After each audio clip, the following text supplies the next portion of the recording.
want to come here to this island and Islamize these people. So we are not really superficial Muslims, but we came from great tradition. So in this book, it explains the many concepts or ideas of Prof. al-Attas.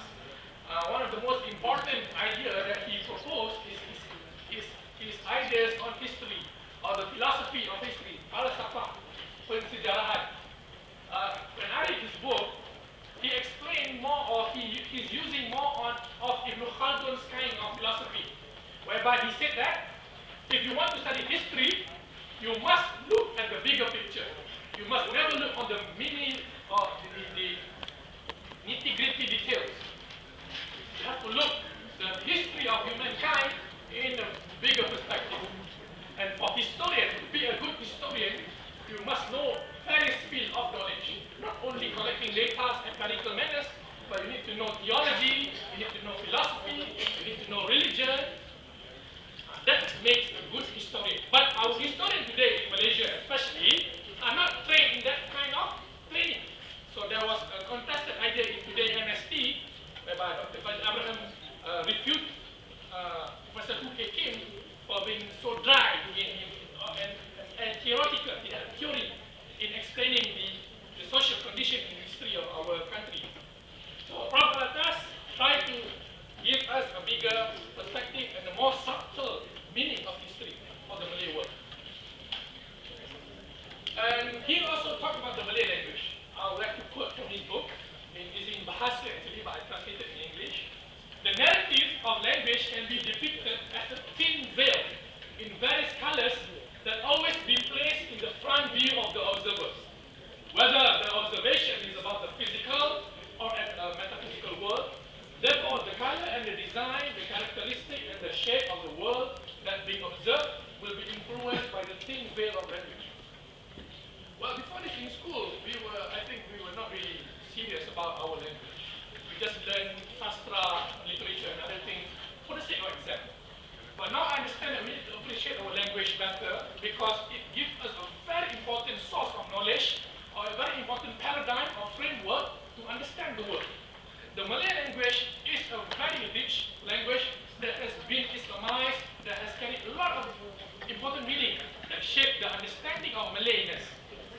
So if you do not understand Malay, you cannot be Malay because you cannot utter the principles of the Malayness. Okay, and the most important concept that is being projected in the book is the Islamization process. I will go through very briefly. There are three phases that describe the Islamization process. You know, the special thing about the process of Islamization in the Malay world, there has never been a war of religion between Buddhism and Islam. No. So Islam came here in very peaceful way. That shows that Islam came through knowledge. Impossible for Malay, who being Buddhist or Hindu before, can embrace Islam like that, just like that. There must be some dialectic process, debate and everything, discussion, in peaceful manner. So in phase one,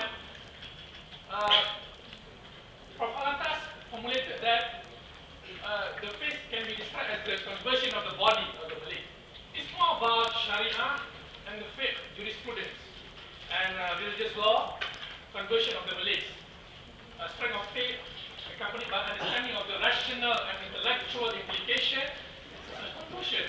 Fundamental concept connected with the central Islamic concept, unity of God, Tawhid, unity of God, Tawhid, and everything.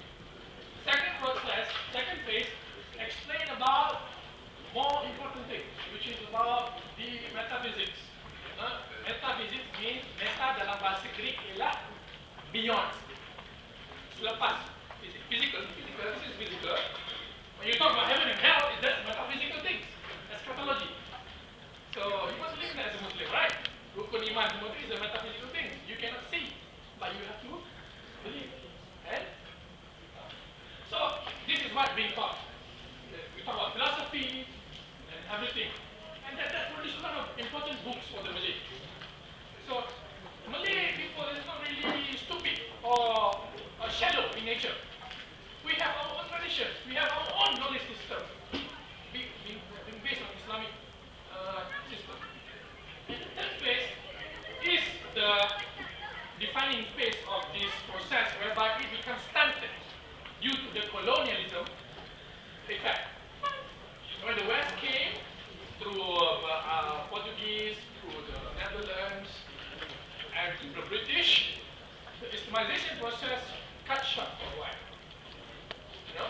But during those times, we are being colonized physically, but I rarely heard in history people become, live out Islam of their life.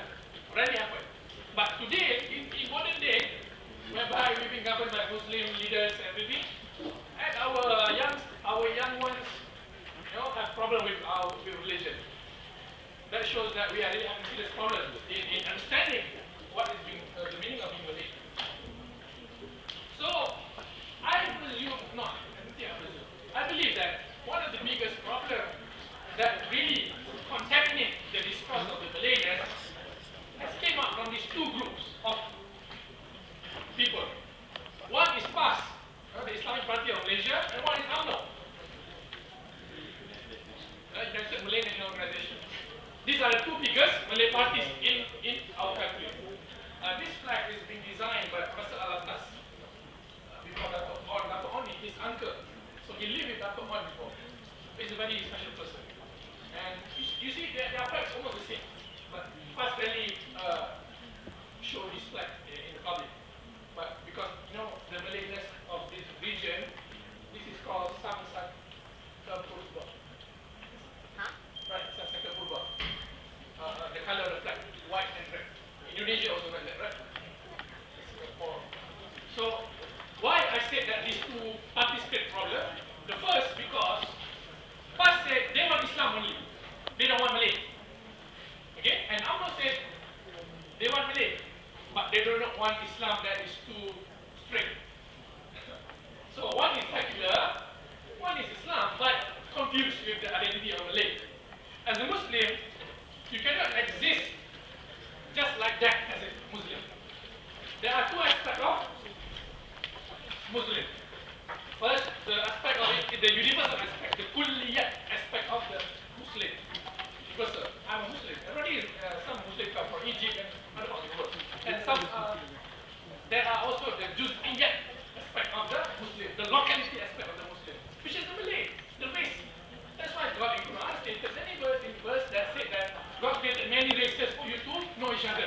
That's why they take Kosa, God take Kosa, and everything. Chinese, the Indian, not for us to fight, but to know each other. Okay. So these two people must sit on the discussion table and better get it right before it becomes too late for the Malay. Because these two parties has created a lot of chaos due to their ego, due to their power struggle in